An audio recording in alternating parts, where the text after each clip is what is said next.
This is the Greg Bedard Patriots Podcast with Nick Cattles.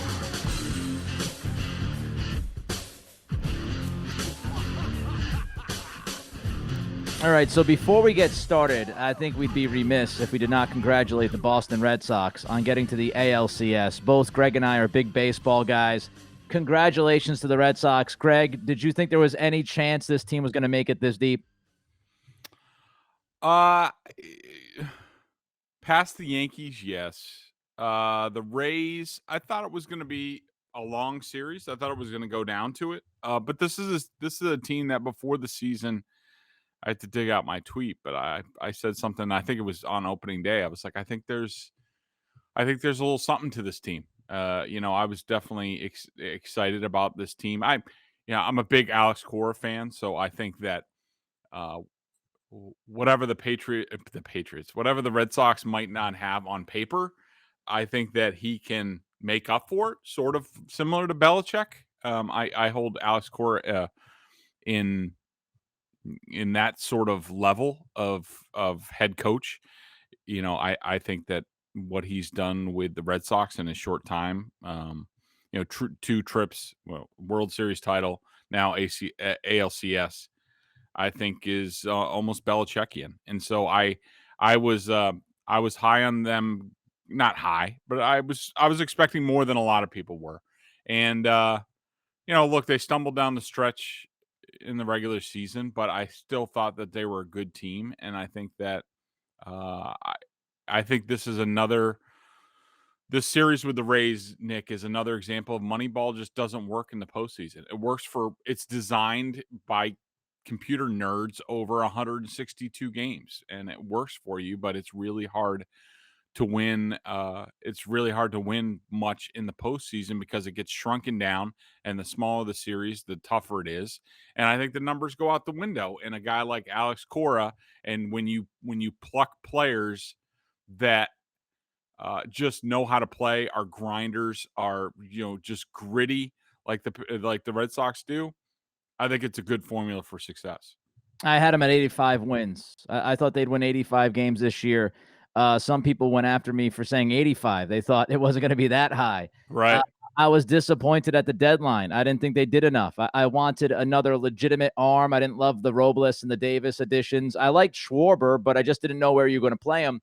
And I wanted them to go out and get Rizzo to have a legitimate, solidified first baseman. And on Twitter the other night, as soon as they won game 4, my mea culpa to Chaim Bloom. Because, listen, you win, I lose, my man. I mean, you believe that Schwarber was going to be able to be fit in. They stood by Dalbec and ended up working out for them because he played so much better and hit so much better after the trading deadline. Robles outside of the other night when he was throwing up all over the place after making me throw up all over the place. He's been a really good addition the last few weeks. So I stand corrected. That's why Chaim Bloom makes millions of dollars to make these decisions, and I'm a schmuck who talks into a microphone. So, I give him all the credit in the world. I'm obviously a Red Sox fan. It was my number one love. I'm pumped. If you get this far, you might as well win the whole damn thing. That's my adage. So let's see if they can make it through the Houston Astros. The Astros can hit the hell out of the baseball.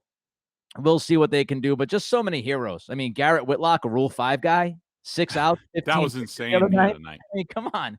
6 outs, 15 pitches. He goes out there with a man on second and no outs, and it's no big deal. And I just love his face. It's like when he's out there on the mound, it's like he's just kind of, indifferent to the whole thing, and then his absolute nails. I love it. It's like when Schwarber stands up at the dish like he's a beer softball league guy. It's kind of with the bat dangling with his belly out, and then boom, all of a sudden could turn on a 97 and rip it.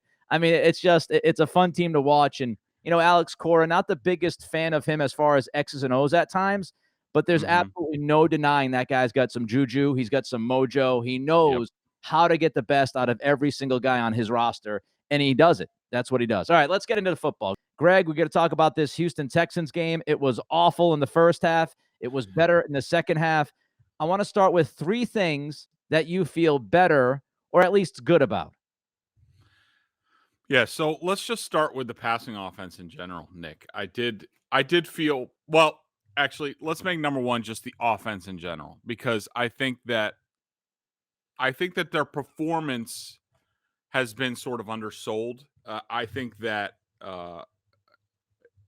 they were they were efficient. It wasn't perfect, and we know this, and we know the deal with the offensive line going in, and we'll get to those guys. But I mean, you're talking about an offense, and they are going against the Texans. I understand.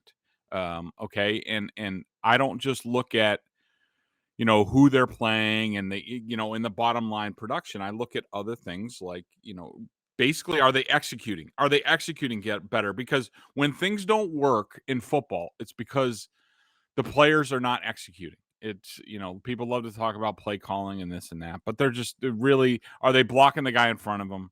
Are they running the right route? Are they catching the ball? Is the quarterback making the right decision? So look, the Patriots get the ball after the defense can never get off the field in the first quarter. They go 10 plays for a touchdown. The next drive, they go 8 plays, and Damian Harris fumbles on. Look, I thought it was a crappy call. I mean, I don't know. Even on the all 22, it's not clear where he fumbles. To me, I don't know how you overrule the call on the field, but I'm not one to complain about officiating calls. Before halftime, they do go 9 plays, 42 yards, get in position for a field goal. Jacoby Myers drops that pass. Yeah. That there was one defender there. I doubt that he scores, but I do think he gets inside, say, the 15-yard line at least. And now you're talking about maybe they have a chance. There's plenty of time left. So I think there was like about 50 seconds left when that pass happened. So now you're talking about an opportunity to put up another touchdown. They started horrible in the second half. There were between 2 drives and Mac Jones's interception, which we'll get to. There was just terrible execution, but like 5 straight plays, and they still have those stretches, which is disappointing. And also, let's see. Oh, and the final drive where they run out the clock basically. They did have a touchdown to beginning of the fourth quarter. Yep. And then they had the Ramondre Stevenson touchdown run called back because of illegal motion, which was just stupid. And David Culley should have accepted the penalty. He should have just said, "All right, they're scoring, or else they're going to run out the clock." I don't know. He had a perfect opportunity to do that. And so you're talking about the Patriots could have scored in the 30s in this game. And even if it's against the Texans, I think that's progress and shows you that it's coming along. Offensive line is the first thing I thought of when looking at this when you sent it to me. We talked about it last week. I mean, I thought this game would be much closer than people gave it credit for. As soon as I saw on Saturday that, yes, the Patriots would be 4 out of 5 offensive linemen out, I said, oh boy, this is going to be some heavy lifting. I thought it was a great job by the O-line, and I thought part of the McDaniels thing, and I'll get into McDaniels a little bit later because I thought that there were a few things that really, really fell short as far as what he's doing play calling wise. But we also have to give McDaniels credit for the big picture game plan and making sure that he did not expose this offensive line. And so I thought the O-line and McDaniels understanding what he was given on Sunday, Mac Jones understanding that, hey, listen, you got to get rid of the football quickly today because you don't have the guys up front. I thought all of that put together, just the offensive line performance was much better than I anticipated. Yep, absolutely. I agree with you, and I kind of want to go through that a little bit more in depth in a little bit. But the number 2 thing for me that I feel better about with the team after this was the passing offense in general. I thought that there was a much better rhythm to it, and it really took home. And it was an innocuous play where it was middle of the second quarter. There was 10:30 left. They faced a 3rd and 2. This is on the drive where they go down and Harris fumbles on the goal line. 3rd and 2, Mac Jones short middle to Jacoby Myers for 17 yards. It was the pass that was a little bit high to Jacoby Myers. He brings it down, goes to the turf. So the pass was a little bit high. It wasn't the most accurate thing. But what I really liked on that play, watching it on the coach's film, was there was a really good rhythm to how Mac got back to his drop, the route that the receivers ran, not just Jacoby Myers, the blocking.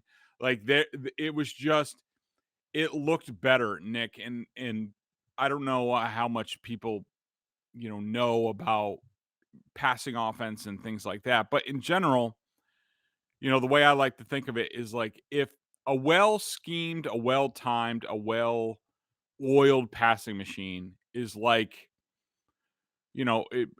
it's like an orchestra. It's like an orchestra playing like a beautiful piece of music. Everybody's in tune, everybody's on time, everybody's, just in lockstep. You can have the greatest instrument players in the world, and if they're not on time, if they're not reading the play sheet right or the music sheet right, like it doesn't work. It sounds like crap. And so the Patriots for the first 4.5 games this season, their passing offense, they would have some nice sections, but for the large part, they sounded like crap as far as an orchestra. This is a game where there were times where they really started to make a lot better music, including, Hunter Henry and what he was able to do with Mac Jones. So I thought the rhythm of the offense was better, and that's a good sign for this team. Yeah, McDaniels told the media, I think it was yesterday, he came out and he said, "Look, we're figuring out what we can do best, and we have a better idea at what we can do better than some other things, and we're going to lean on some of those things more moving forward." And I think that goes hand in hand with what you just said. My second thing that I felt better or good about was you just brought him up, Hunter Henry, and I thought this was obviously his best game. The touchdown route that he ran, the fact that he and Mac are on the same page. He showed up, and he showed up big. And if you get that from Henry and eventually, slowly but surely, Jonnu Smith, which I want to get into a little bit later, but I thought Henry was really, really good. And that's the kind of game that you see, you go, okay, that's why we paid that guy the money. He paid dividends on Sunday for the Pats. Your third and final one, Greg. I'm going to steal from, 3 up, 3 down later, and I'm going to go with, just to go to the other side of the ball, I'm going to go with Dante Hightower. He looked like Dante Hightower in this game. Was it perfect all the time? No. But it was pretty damn good. And I don't know what the difference was, Nick. I don't know. I don't know if his groin or whatever is feeling better. I don't know if he was maybe juiced a little bit by the Jamie Collins acquisition, thinking that, maybe I'm being put out the pasture here. Maybe I'm getting replaced. Because that was my first thought when they got Collins. I was like, Hightower's not moving well. This might be for Collins. Then again, Kyle Van Noy's not moving well. So right now it's going to be for Kyle Van Noy. Who the hell is moving well out there? I know. But I thought that what was great to see was Dante Hightower was taking on blockers physically in the middle of the line, where the normal Dante Hightower sledgehammer shoulder, where he just levels it into him and stuns these big mooses in the middle, and then he goes and makes a tackle. And he also had a little bit of a burst going after ball carriers. So it was surprising. It was a sea change from where he was the first 4 games. And to me, that's a good sign for the Patriots. I'll be interested to see how he looks this week against a much faster Cowboys team, much more challenging offense. But at least for 1 week, I feel better about Dante Hightower. It was a tough weekend for kickers. I'll give Nick Folk some love because he made the kicks mostly, and he also had a Maverick and Goose reference in his post-game press conference. So he's my third guy. All right, let's talk about 3 things that we feel worse or at least the same about. Greg, you started. Let's just say the secondary in general. There are various pieces of it that go into that. I thought, first of all, was it a touchdown they scored? It was hard to remember because there were so many like broken plays in the secondary. About the one on the sideline where, look, J.C. Jackson was in perfect position. That was a lucky play. I mean, I don't want to call it like the Julio Jones play where it's like, how can you play better defense? Because that was actually talent and Matt Ryan dropping the ball there and Julio catching it before he went out of bounds. This was just Davis Mills trying to throw a rocket where only his guy could maybe get it, and this guy snagged it. J.C. Jackson missed it. But Devin McCourty over-pursued, and he had a bunch of plays like that in that game. But in general, J.C. Jackson wasn't great in that game. He had a defensive pass interference. He had a a stupid personal foul penalty at the end of the game, which was just stupid. He gave up another slant, and we could put that into this category is like, you know, obviously the scouting report is out on the Patriots because everybody and their mother is throwing slants on the Patriots on 3rd and 4th and short Oh, to God. convert. It's killing me. Killing me. But what was interesting, Nick, and I just remembered this was, and maybe this is a larger topic for later, but Juwan Williams got benched in this game after that flea flicker for Miles Bryant. So remember what we talked about earlier in the year? I think it was the Dolphins game where I complained about how do you get down when they're playing the Dolphins and it's coming down to it, and the Dolphins only have 2 receivers on the field. They have 2 tight ends, a running back, whatever. And I'm like, how are the cornerbacks, J.C. Jackson and Jalen Mills? How is Jonathan Jones not your second best corner in that spot? And guess what happened? After that flea flicker, Jonathan Jones now became the number 2 cornerback. Thank God. And Miles Bryant was number 3, and he took over the slot for Jones. And look, I think it helped a little bit. So I think they hit on something there. But the secondary in general was just not good. You could put Kyle Duggar in there too, because he wasn't good in this game either. Trash across the board for the most part. And I'll say this too about the 4th and short conversion on the slant. I tweeted it at the time. You don't have to be a football rocket scientist. Like, outside leverage, you're playing off the guy. You're not on the line of scrimmage. It's like a 4th and 2 or whatever it is. That's an easy pitch and catch for quarterback receiver. And I'm at least happy or content that the second time around, they played it much better. The second time around on a conversion attempt, again, it was short yardage. They had, I think it was Jackson up at the line of scrimmage. He was playing a little bit more physical. He didn't allow the receiver inside, and that was much, much better. It was contested. It was deflected away. It was an incomplete pass. So at least they learned from the mistake early in the game and corrected it later in the game, but there's still no excuse. Week 5 to have that kind of approach defensively is just awful. I would say ball security is my second thing, just because, again, you've got the fumble. I understand. I tend to agree with you. It was a really tough angle. Don't know how they overturned it. NFL officiating sucks. Maybe that's why. But, the fumble near the goal line, the Mac Jones pick, just ball security, mistakes by this team and by this offense. You can't have it. This defense hasn't been as good as we expected it to be. The offensive line hasn't been as good as we expected it to be. You can't give the football away. In week 1, you lost the game because of Harris's fumble. You could argue you could have possibly beaten Tampa if J.J. Taylor doesn't fumble the football. And this past weekend, you almost lost because of the fumble. Hold on to the damn ball. Just hold on to the ball. Ball security is driving me nuts. Yeah, and what's interesting is that I was talking to somebody around the Patriots the other day, and I'll have my number 2 as ball security as well, because it's killing this team, Nick. You're absolutely right. Every game there's issues with it, and it's killing this team, and it hasn't been a problem in the past. And some of these guys, you worry about their mental toughness.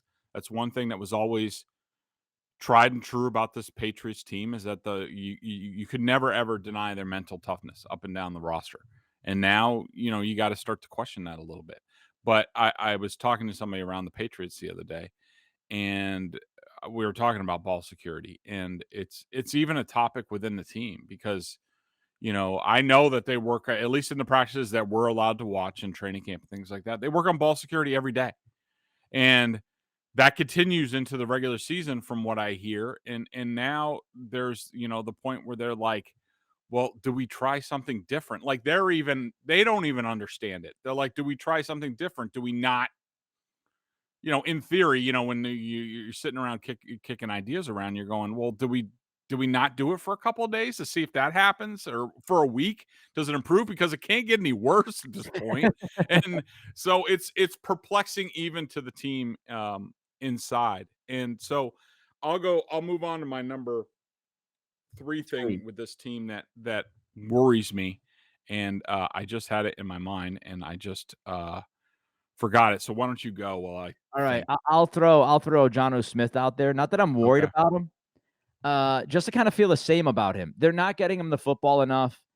They're not being, as creative as I expected them to be early on. They did finally put him in the backfield a few times, but I just feel like they could make him a much bigger part of this game plan. When you're running, kind of like bubble screens to receivers inside the 20, I think you can run that to Jonnu in a little bit more and let him try to take over with his, athleticism and explosiveness. He's just not showing up in the passing game nearly as much as I thought he was going to. I think they're I agree with you, but I think they're afraid of getting him too involved at this point, and they're not sure where he is mentally. And if you throw it to him, is it gonna go off his hands and go to the other team? So you worry about, all right, am I gonna throw him a screen, like a middle screen or something like that, where there's more traffic. And so I do think that's part of the deal. I think that Fair they point. they had him block a ton in this game, and his blocking has not been good either. I had him for 3 run stuffs in this game, and that's a lot for, a tight end who doesn't have to do it all the time. Uh, I remember my number 3. My number 3 is Isaiah Wynn. And we'll talk a little bit more in depth about the offensive line since Felger didn't let me do it yesterday. And this is my podcast, so I There get you to go. talk about the offensive line if I Stick want. that in your pipe and smoke it, Felgy. Yeah, eat it, Felger. But I think that this offensive line, they did play well.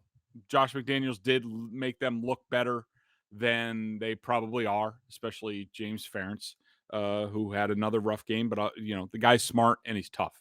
And I remember Dante Scarnecchia, used to tell me what are you looking for an offensive lineman? And, the top 2 things that he wants is give me a smart guy and give me a tough guy. Everything else I can work with. And James Ferentz is like almost the personification of that.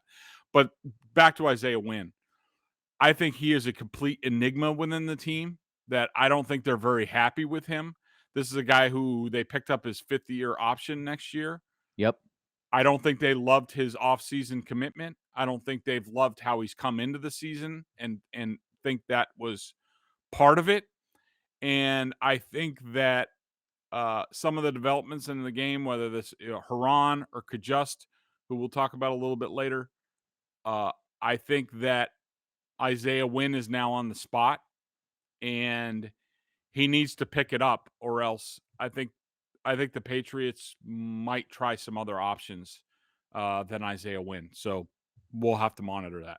It feels like it's about that time. Speaking of the offensive Yeah. line, Greg, you've been salivating for this moment to have a couple of minutes to talk about the O-line and what you think the Patriots might do there. I know you just kind of touched on Isaiah Wynn.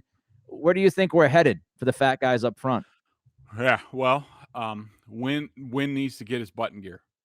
That's number 1 because I think the Patriots are running out of patience with the offensive line. I think that the Patriots, the offensive line got off to a slow start, and so I asked around the Patriots to find out, like, what's the deal? Like, is it the coaching? Is it Brasillo? Was Cole Popovich the magic sauce last year, and he's not back on the coaching staff? And everyone that I talked to said it's not the coaching. They all put it on the players. They questioned some of the offseason work that some of the players have put in and think that they got themselves into this mess and they're going to have to get themselves out of it or else they're not going to be playing. And so I think the number 1 most disappointing, and this goes for, so let's go with the starting unit. You have, Trent Brown at right tackle just hasn't been healthy. I don't think anybody is questioning him on that, but they are counting on him to come back and be a big presence on this team. Yeah, they obviously didn't think that he was going to be out for as long as he has been because they could have put him on IR to begin with. They waited, and now he's on IR. So it's like this seems like it's an injury where they thought they had it figured out. They thought it was more mild than it really is. Yeah, I thought that from what I understand, he was close against for Tampa. He was close to playing that week, but they said, he wasn't quite ready. Let's wait a week. And then suddenly he doesn't do anything in practice and he's ruled out for the game and then he's put on IR. So he obviously had a setback, but they are counting on him to come back and be a force, especially in the running game. Shaq Mason at right guard has slid back. 2 years ago, he had a poor season. Last year, he had a good season. This year, he's sort of middling, and that's not good enough. Andrews,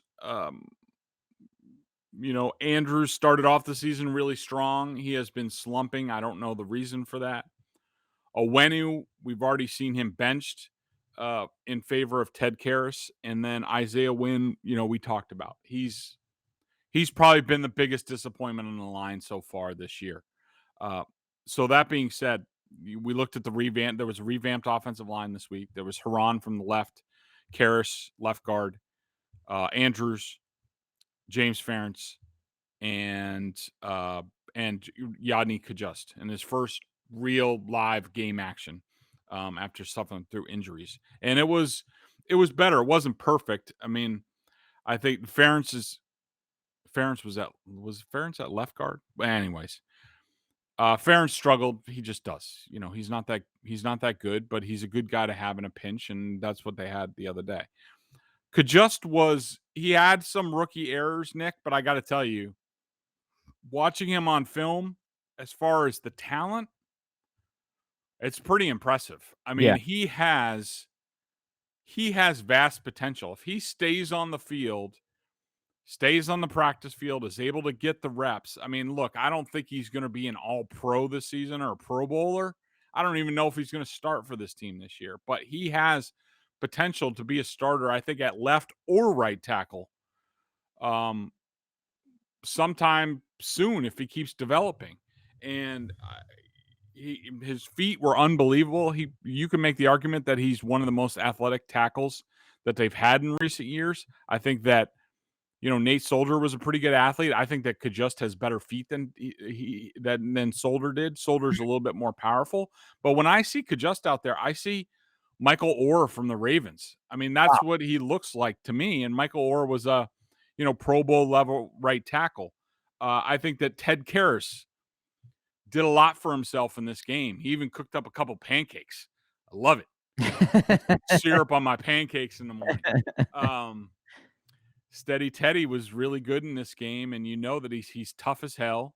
Not the most athletic guy, but I think he put himself in a mix. So I think with those two guys, and I think Haran did well in this game. He did much better for him. So maybe he's a better left than he is a right. Yeah. I don't know. I was going to ask you that. I think that those guys, Kajust, Karras, and Haran have now put some of the starters on notice. And, and you're talking about Wynn, you're talking about Owenu, that if they don't get their butts in gear, if they don't raise up a level and play where they're supposed to be playing, then they're going to be put on the bench because the Patriots have other options now. All right, there's one thing I wanted to ask you about, actually two things quickly. They kind of go hand in hand. First of all, your thoughts on Josh McDaniels' play calling in the red zone and his play calling after the punt debacle by Houston. I still don't know what the hell that was about. But McDaniels, I thought, it's time to give Mac the keys in the red zone. It's time to, allow your quarterback to do more. The 3 straight screen passes was absurd. There's just some of these calls, running on first and second down and getting stuck in third and long, and then running a simple play on third down that's not going to get you the first. I mean, there's some of these things. Again, big picture, I think McDaniels put this team and this offense in a position to succeed on Sunday. I just have issues with that red zone area, Greg, and some of these sudden changes of possession, the way he handles those. Yeah, watching the game back, I didn't have a huge problem with a lot of play calls, but that one possession, the 3 straight screens in the red zone, Yep. It's unexplainable to me. And watching it on film back, I think that if I had to guess, I think that the first one was called. I think that Mac Jones checked into the second one, whether he was supposed to or not, I don't know. And the third one was we're in third and long. I don't want James Ferentz to blow a block and all of a sudden we have a sack or intentional grounding penalty and we're out of field goal range.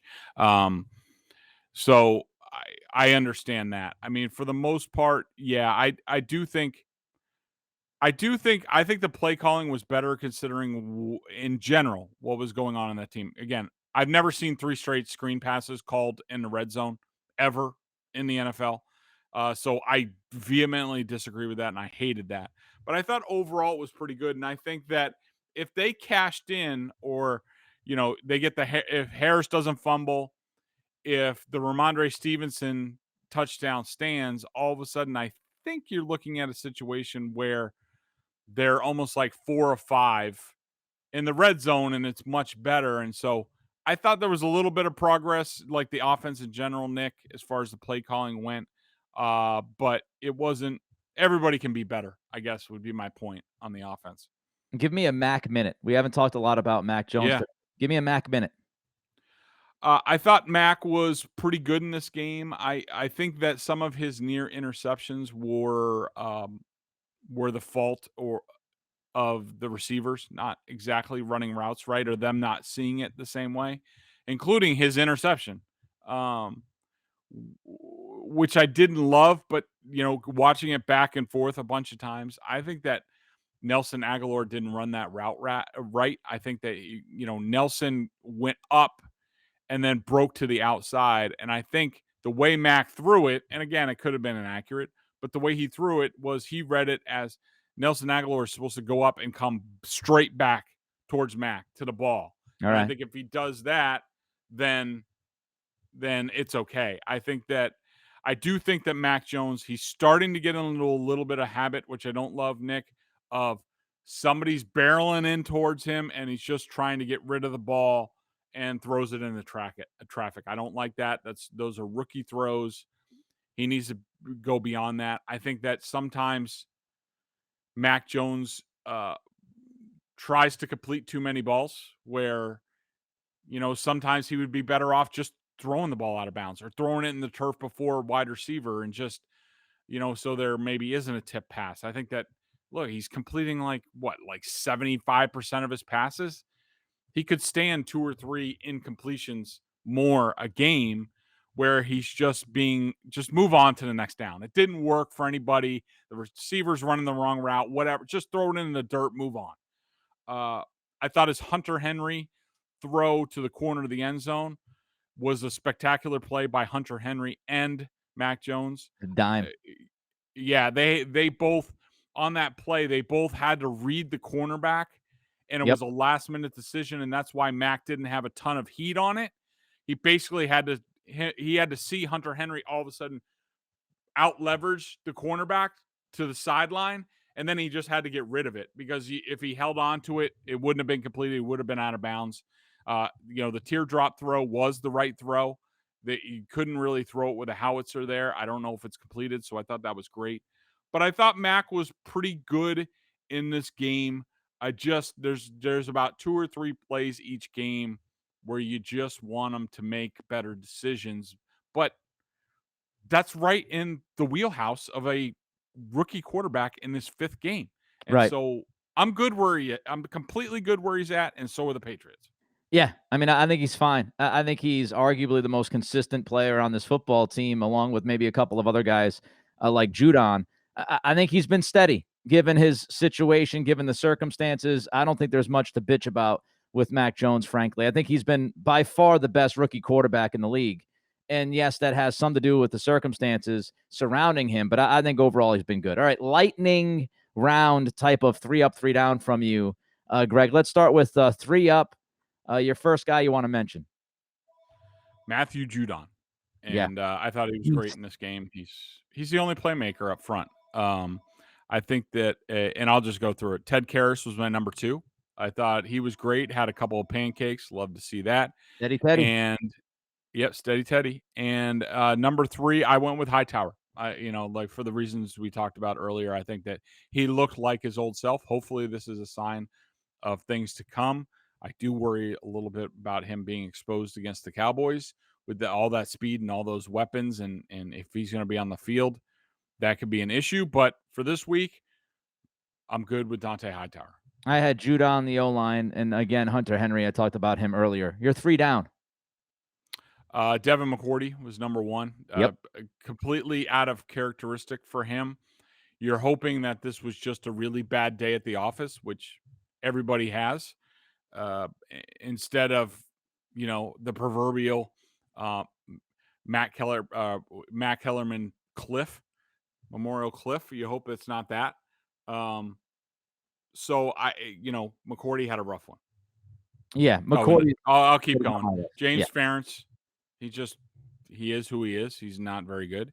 And Kyle Duggar is just, he had a rough game. I had him for 5 minus plays in this game. A third down pass coverage. He gave up a touchdown. He didn't play two screens really well. He's just, you could just tell he's thinking too much, and you just want to get Kyle Duggar to the point because his skills are just unbelievable, that he gets to the point where he just is able to play fast and recognizes routes and busts on them and breaks them up. But right now, he's just still not there. Yeah. Overthinking a little bit. One more guy I'd throw in there is Joan. Joan Williams was terrible. Yep. Let's get to the BostonSportsJournal.com member question of the day. $39.99 for their annual plan. Top-notch analysis of all the Boston pro sports. You're a Pats junkie, and if you're listening to this, of course you are. You get a ton of video analysis from Bedard on the coach's film and direct access to him in weekly chats. Again, it's $39.99, BostonSportsJournal.com. Member question of the day, Greg. So this one's from Mike JM CPA. I think this is one of my high school buddies' dad's questions, and he asked, Greg, regarding your story on Coach Bill Belichick, and he's referencing my column from Sunday about how I think the Patriots got into this roster mess because they stopped having succession plans at certain positions and just kept retaining their older, slower, more expensive guys. And whether, just look at slot receiver, for example, or having to bring back James White, where, you've had guys like Shane Vereen before, where it's like, all right, Shane Vereen's done, his contract's up, now James White is up. That sort of thing at multiple spots, and you worry about Devin McCourty and Dante Hightower, them not having succession plans there now, which, could be the reason why they're old and slow on defense. But anyways, he says, regarding that column, Coach Belichick only wanting to coach people he likes. And I said that could be one of the reasons. It sort of coincides when we heard from Urban Meyer that Bill Belichick said, at this point in my coaching career, I only want to coach guys that I like. Yep. He says, do you think the retirements of Ernie and Scarnecchia may have had an influence on the change in his outlook, which you hypothesized? I do not. I don't think that the two are related. I think that, Ernie just retired last year. Yeah. And Scar,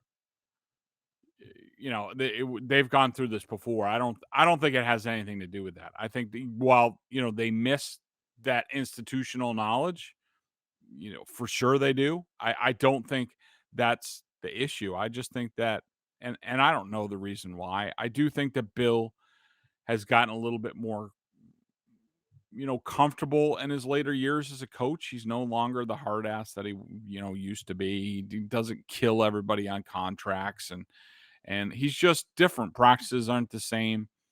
He's just different. But I think that, and I think that's the reason for it, that Bill just at this point in his career, he doesn't want to go through a lot of the headaches. He just wants to be able to concentrate on coaching his team and not having to deal with difficult personalities or, guys that can't be coached up. He just wants to coach guys that take his coaching and are tough and are going to execute what they're told. And for the most part, that's really worked well for the Patriots, and that might work well for them very soon. And I think it will in the second half of the season. But the past couple of years, past about, almost 2 full seasons, it hasn't worked very well. Well, hopefully it works for him this Sunday. Big challenge coming up. Dallas comes to town. Dallas is, 4-1. They are by far the best team in the NFC East. I think that says more about the division than the team. That division sucks, but they are the best team in that division. I was talking to Keyshawn Johnson this week on my show, and, Key thinks that they are the best team in the NFC. Take that for what it's worth. I would not go that far just yet, but he thinks that they're really, really good. And it's going to be a 4:25 kick, one of those, prime time kind of Sunday games. Big time challenge, Dak Prescott and company, a lot of offense. That offensive line is playing great for Dallas. So a lot of challenges coming up on Sunday. Greg and I will break all of that down on the next Greg Bedard podcast with Nick Cattles.